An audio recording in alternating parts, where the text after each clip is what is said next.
In Brazil, authorities promised to restore order after huge protests in support of ex-President Jair Bolsonaro. Thousands of people yesterday stormed the country's Congress, Supreme Court, and Presidential Palace. As his supporters protest, Bolsonaro is in Florida. This is video of his vacation home in Kissimmee, where he arrived yesterday. Some supporters have shown up to the gated community, but the Associated Press reports Bolsonaro is reportedly hospitalized with abdominal pain at a nearby hospital.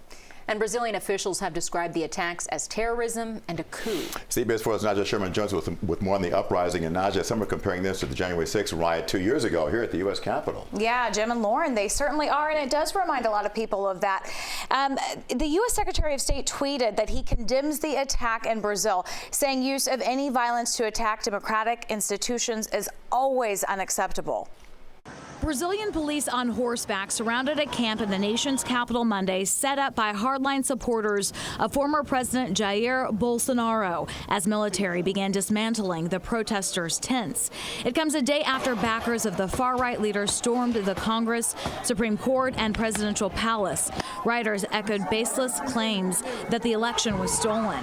The buildings targeted were mostly empty at the time, but a day later, Brazil's new president, Lula da Silva, held his first cabinet meeting inside the damaged presidential palace.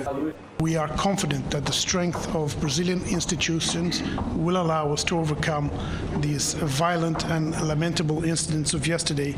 Members of Bolsonaro's team met with advisors to former President Donald Trump in recent months, and Sunday's riots echoed what happened in the U.S. Capitol 2 years ago. Political analysts say there are questions about the slow response of Brazil's police and military. A lot suggests that given the pro-Bolsonaro sentiment and anti-democratic sentiment in the armed forces and the police, that the security apparatus may have actually helped the protesters to attack the building yesterday in the Capitol. Some U.S. Democratic lawmakers are calling for Bolsonaro to be sent back to Brazil. The White House says it has not received any official request from the Brazilian government. National Security Advisor Jake Sullivan told reporters today that if the White House received a request regarding Bolsonaro, the Biden administration would take it seriously.